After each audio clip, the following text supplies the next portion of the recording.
1. The cell phone. A couple of months ago, my friend's cousin, a single mother, bought a new cell phone. After a long day of work, she came home, placed her phone on the counter, and went watched a TV. Her son came to her and asked if he could play with her new phone. She told him not to call anyone or mess with text messages, and he agreed. At around 11:20, she was drowsy, so she decided to tuck her son in and go to bed. She walked to his room and saw that he wasn't there. She then ran over to her room to find him sleeping on her bed with the phone in his hand. Relieved, she picked her phone back up from his hand to inspect it. Browsing through it, she noticed only minor changes such as a new background, banner, etc., but then she opened up her saved pictures. She began deleting the pictures he had taken, until only one new picture remained. When she first saw it, she was in disbelief. It was her son sleeping on her bed, but the picture was taken by someone else above him, and it showed the left half of an elderly woman's face. 2/Ghost Bro. My house was built in 1904. It is a single-family home, wood frame setting on a concrete block foundation. I have been living here for about 12 years. Of all the weird things that my siblings and me have seen or heard in this house, this one event is my favorite. This happened to my brother. About 10 years ago, my brother and his best friends had started a garage band playing mostly Spanish rock, alternative music, but in Spanish. His friends could only get together on Sunday afternoons. They would practice into the early evening, and they would usually call it quits by 8 p.m. This was the time I usually showed up and went to bed, cause I worked the graveyard shift. This happened in late fall, so the days were getting shorter. They had just finished a long session when the decision to head to someone else's house came about. My brother handed his car keys to his buddy so they could load up the equipment.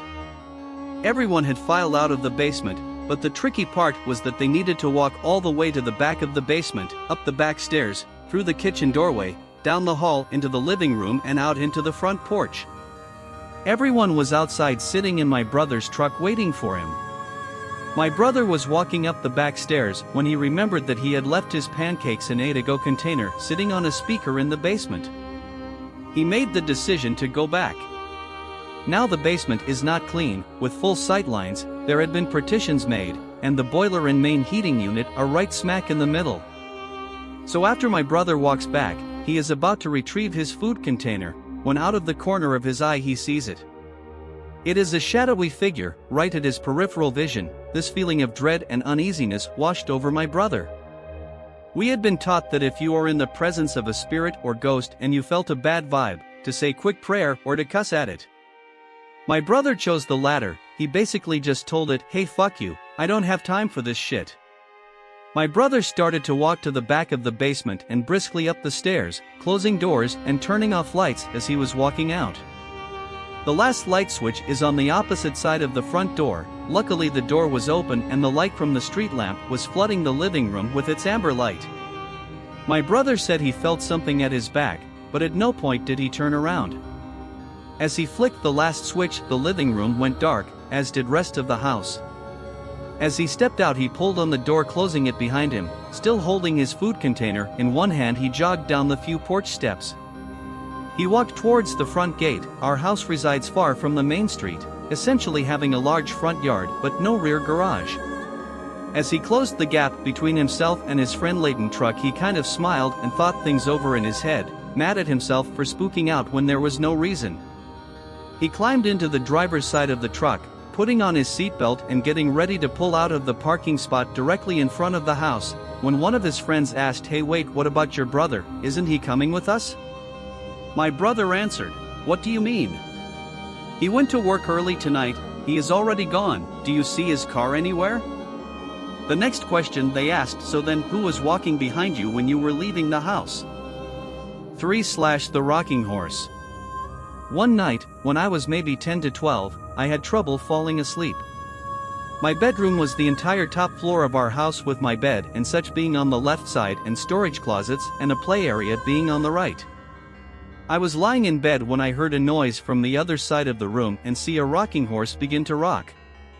It was sitting just outside one of the storage closet doors.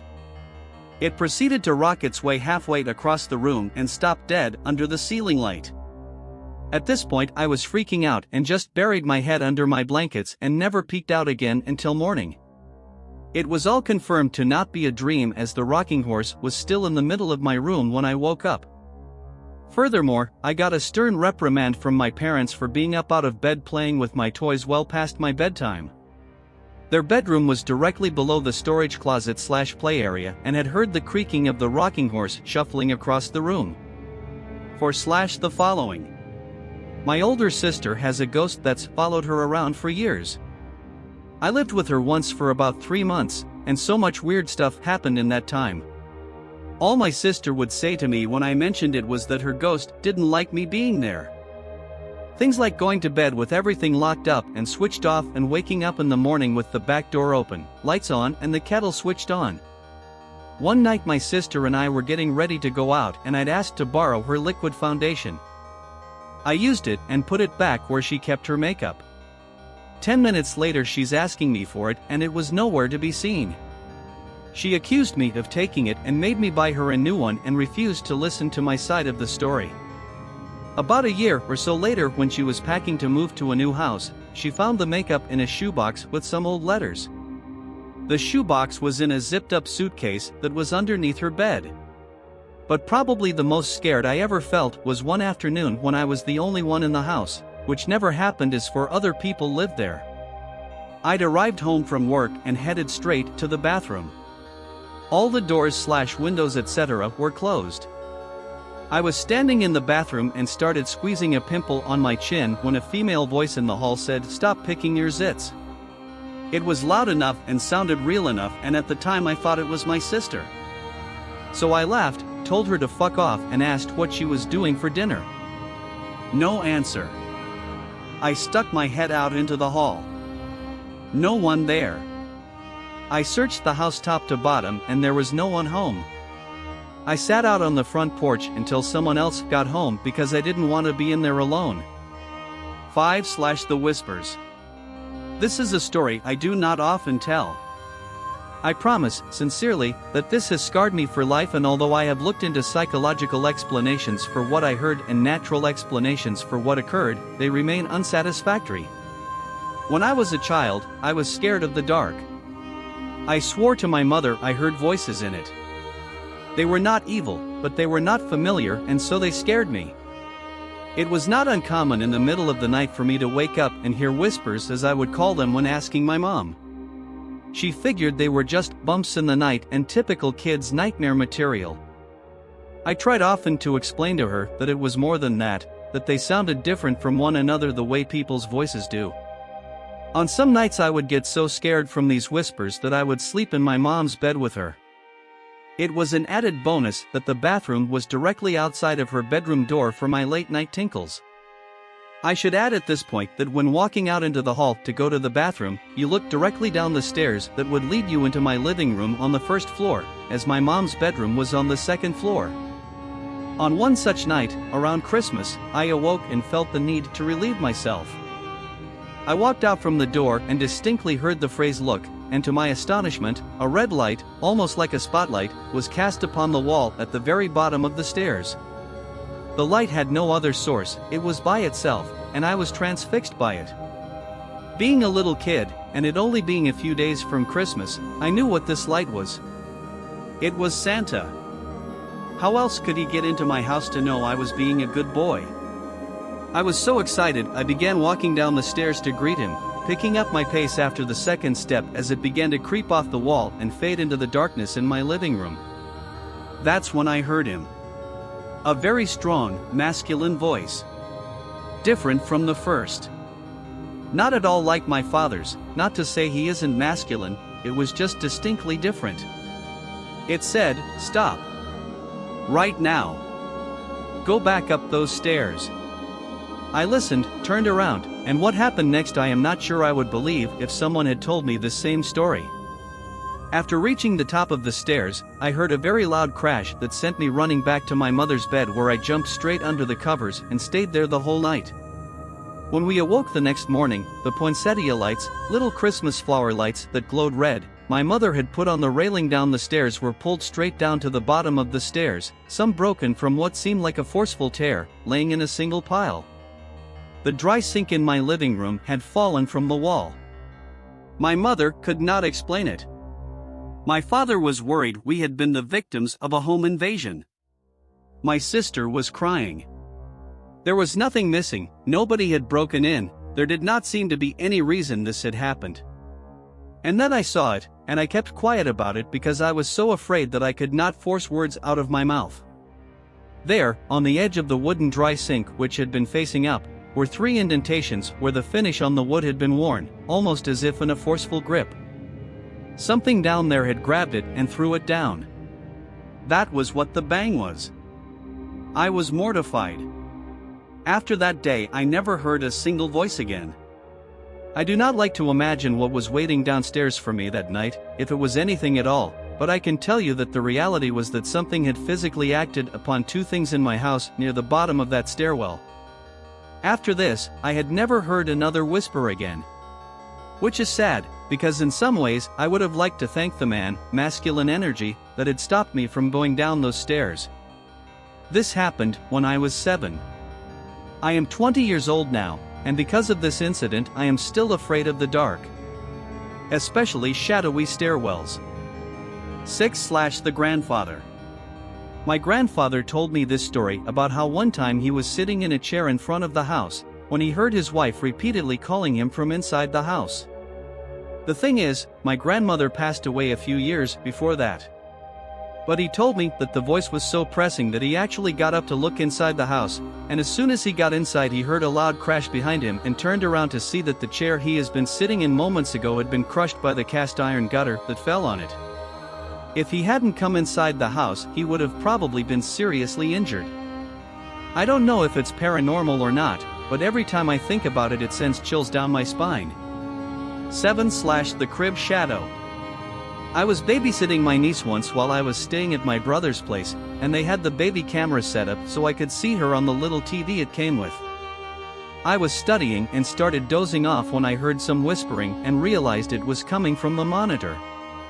I initially thought it was some feedback or something, but when I looked at the TV there was a dark shadow near my niece's crib.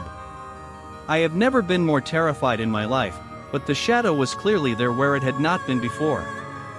I ran to my niece's room and looked around and saw nothing, but I took her the hell out of there. I went back to the TV, and the shadow was clearly gone. I told my brother what happened and he pulled me aside and told me not to mention it to my sister-in-law because she'll freak out, but that he had seen that same thing several times now, with the same whispering.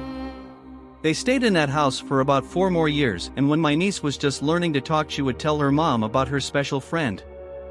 To this day, it scares the shit out of me.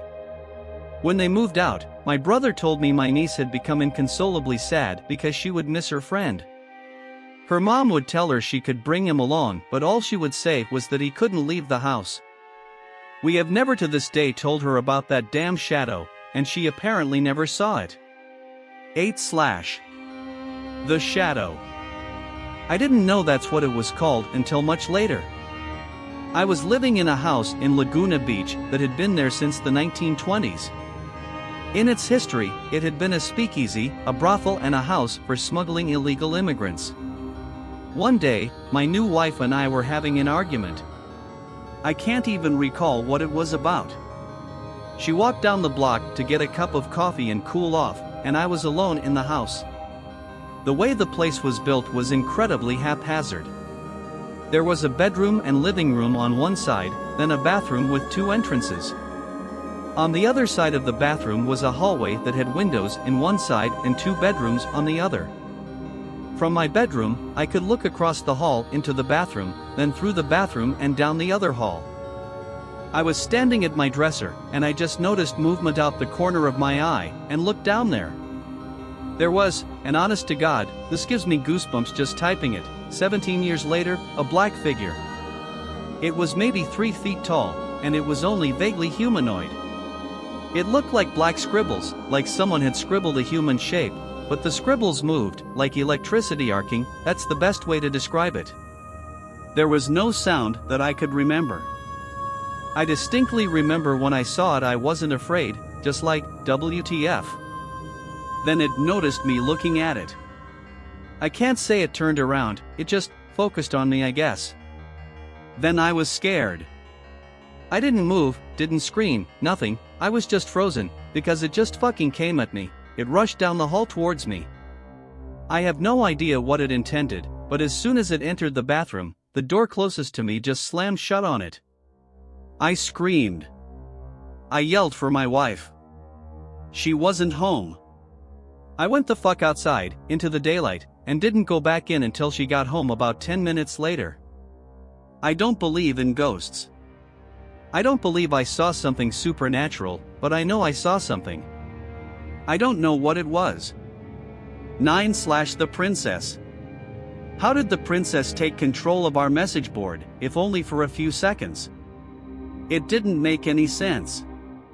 Our message board wasn't a video game. Our message board pulled all its information from the internet. The princess was already inhabiting a game at the same time. All the rules we thought we knew, all the things we thought kept us safe had failed us. Could she have done this at any time? Could she do it again? Were there any real limits to what she was capable of? We looked through all the data we'd collected. We tried to find some common thread we'd been missing. There must have been some way we could have known. There had to be more answers than what we were seeing. And there were. We finally realized the truth. It was so obvious. The princess had been in our message board the whole time. She was on every page. She was on every forum list. She'd been staring at us, watching us for years, and we never even saw it. She was the banner at the top of the forum. She was every screenshot we'd posted, every video we'd uploaded, and every piece of fan art we'd drawn. Every image of her is her. Every image of her, when observed, gives her power. She's not a ghost. She's not a computer virus. She's an idea. Living fiction. She lives off our observation and thoughts of her. When we all watched that stream, banded together and gave her all of our attention all at once, we made her more powerful than she'd ever been before. We made her strong enough to manifest through the images we'd posted on our message board and speak directly to us. We took down all the images. From what we speculate, it's enough to simply never look at them again, but we deleted them all just to be certain. However, it may already be too late for us.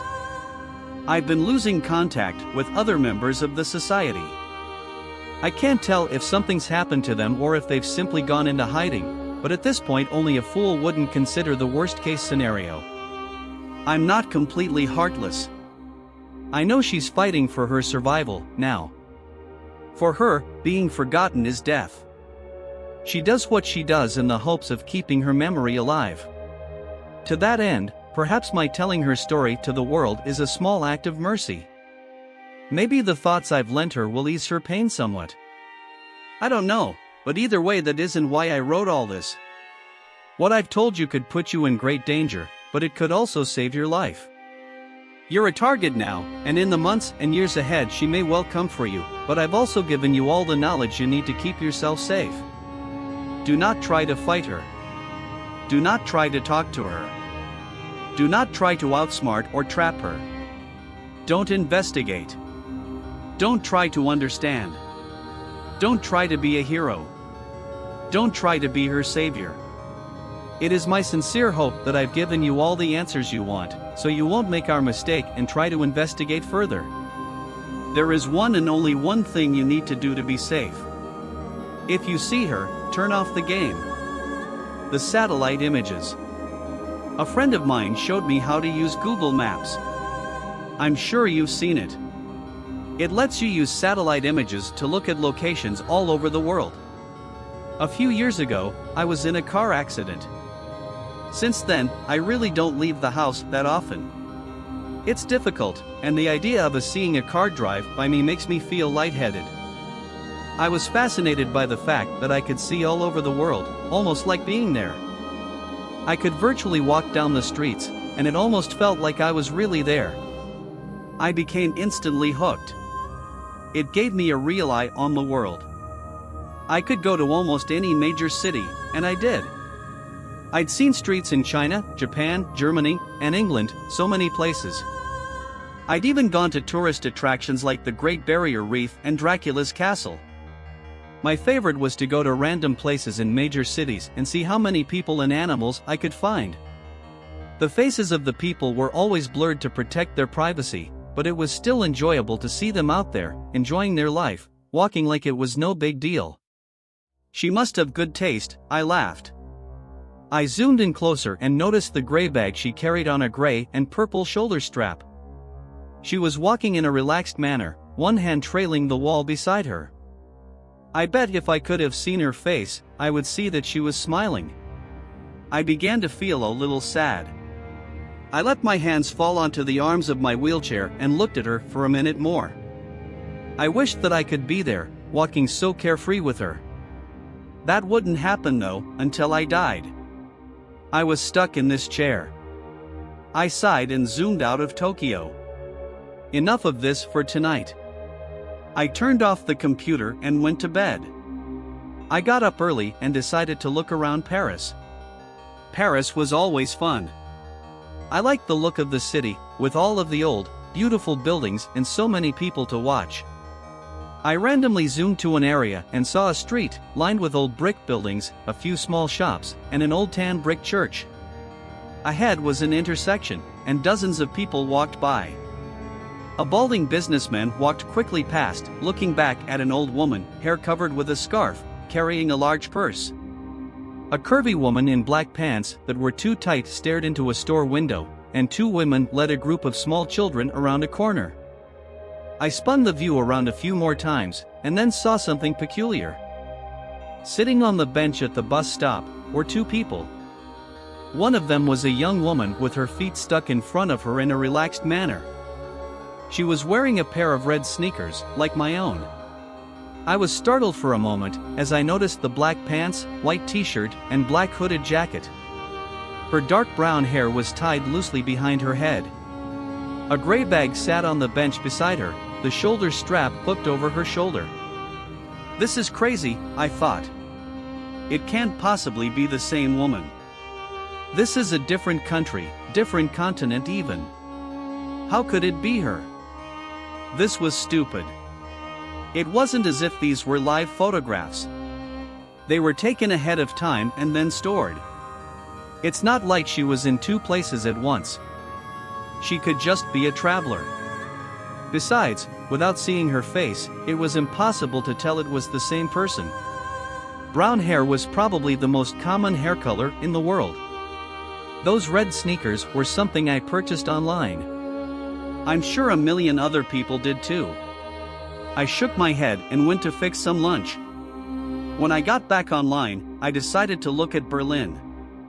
I picked a random street, as usual. It looked pretty empty. There were brick buildings lining the streets, looking more like factories than anything else. There were also empty lots, full of long grass and piled gravel. There wasn't much to see at all, really.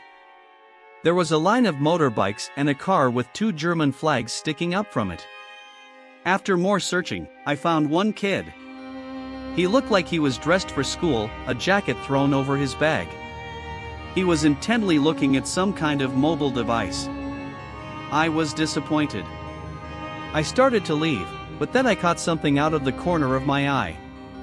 I turned the view, and there they were. Those damned red sneakers.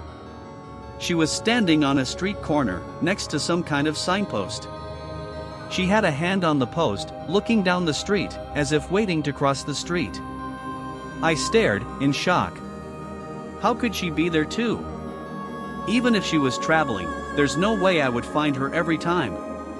Even finding her in Paris would have been one heck of a coincidence, but this? This was crazy. Was this some kind of joke? Had Google decided to play a prank on its users that used their product so much? It would have been a great joke.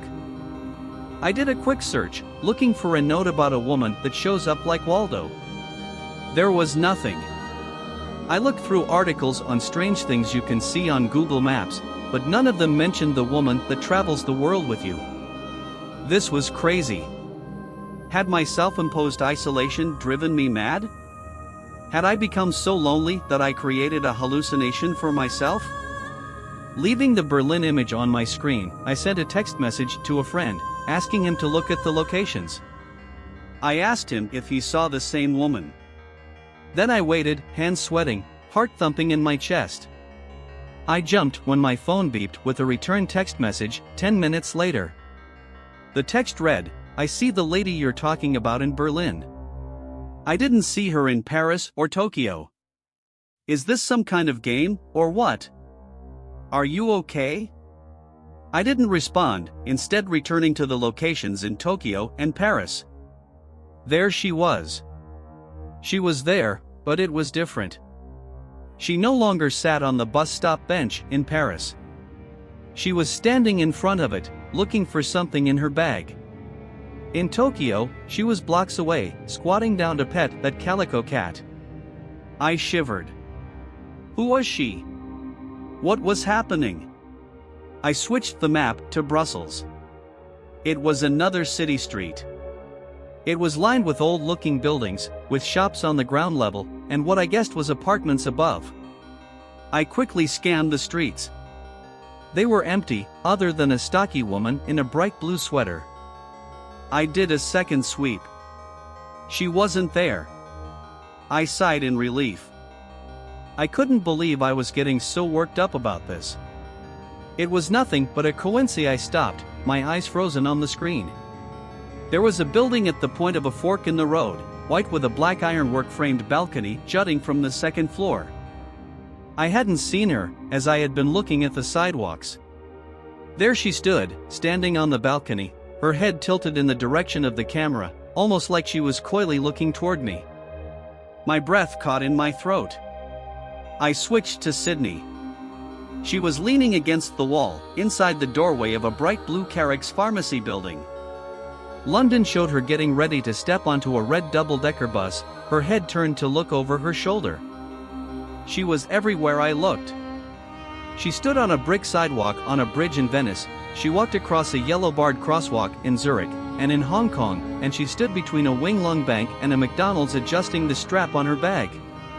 In each picture, she came closer and closer to looking directly at me with her blurred-out face. My heart felt like a terrified bird, slamming around inside my chest. I couldn't catch my breath. I wasn't sure what to do. I couldn't call the police. Should I send screenshots to Google? I clenched my fists tightly and closed my eyes. Who was she? Was she following me? Was I following her? I wish I could see the expression on her face, know what she saw when she looked back at me. I wanted to get out of the chair and run. Why is it that the only thing that made me feel free again was the thing that made me feel even more trapped? I had to know. I typed in the name of my town and zoomed into a random street. It was a couple of miles from my house. The gates to the city park were shown in the clarity of daylight, despite it being night here. There she was. There she was. She was only a few miles from my house, standing under the ironwork arch that stated the name of the park. She looked directly at the camera, directly at me. I felt like I might throw up. She was near me, and she was watching me. She was coming for me. What did she want? I typed in the name of the apartment complex where I live. I could see the outside of the building. The parking lot was full of cars, and there were a few blurred-out children on the playground. I searched everywhere for her. She wasn't in the parking lot or on the sidewalks, not hiding between the buildings or standing in the playground. I even scanned each of the cars, behind the bushes, and each of the blurred windows. She wasn't there. I curled tightly around myself and lay my head down on the desk. This place was safe. I didn't leave the apartment anyway. I would never use Google Maps again. I would never see her again. She could stay at the park for all I cared. I smiled to myself and was surprised to find a tear slipping down my face.